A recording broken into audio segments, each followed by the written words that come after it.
পলাশির প্রান্তর থেকে 260 বছর পরে হলো নতুন করে এই দেশের মানুষ আবার জাগবে, আবার প্রতিবাদ করবে। যদি মনে করে থাকেন পুলিশের গাড়ি দিয়ে, ভেহিকেল দিয়ে, কানন দিয়ে, র্যাবের গুম খুনের ইতিহাস জমা করে, বিডিআর দিয়ে, সেনাবাহিনী দিয়ে বাংলাদেশের 20 কোটি মানুষের স্বাধীনতার সম্ভাবনা আকাঙ্ক্ষাকে হত্যা করবেন, বোকার স্বর্গে বাস করছেন, বাংলাদেশের মানুষকে চেনেন নাই। তারা নতুন করে যখন জাগবে, আওয়ামী লীগের কাফন কেনার টাকা পাওয়া যাবে না, কবর দেওয়ার মাটি পাওয়া যাবে না। সেই দিন আসতেছে, সেই দিনের প্রস্তুতি নেন। ফেরাউনদের লাশ কোন নদী থেকে ডুবুরিকে দিয়ে উঠানো হয় নাই।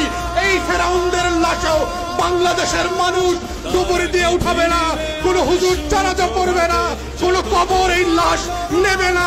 সেই দিনের অপেক্ষায় বাংলাদেশের 20 কোটি মানুষ।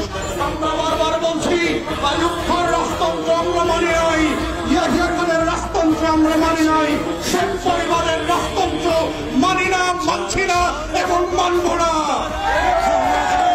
ছেলে মেয়েরা যখন ভোটার বিরুদ্ধে পাবলিক বিশ্ববিদ্যালয়গুলোতে আন্দোলন করছে, তখন আজকে মাত্র আমরা দেখলাম বরিশালে, কুমিল্লাতে, চট্টগ্রামে, ইভেন শাহবাগে আজকে পুলিশের সাজোয়া গান দিয়ে আমার দেশের তরুণ তরুণী শিক্ষার্থীদের উপরে গুলিবর্ষণ করা হচ্ছে, লাঠিচার্জ করা হচ্ছে। এটা পাঞ্জাবের আমল না, পাকিস্তানিদের হাতে আমরা বন্দীরা। এটা 190 বছরের জমিদারি শাসন না। যদি কেউ মনে করে থাকে বাংলাদেশে এখনো জমিদারের শাসন চলছে, ব্রিটিশ বেনিয়ারা বাংলাদেশ দখল করে রেখেছে, আমরা প্রত্যাখ্যান করছি এবং বলে রাখছি, বাংলাদেশে গণতন্ত্রের যে লড়াই হয়েছে, সেই রক্ত দিয়ে মুক্তিযোদ্ধারা বাংলাদেশ স্বাধীন করেছে, সেই বাংলাদেশ আমরা ফেরত আনবো।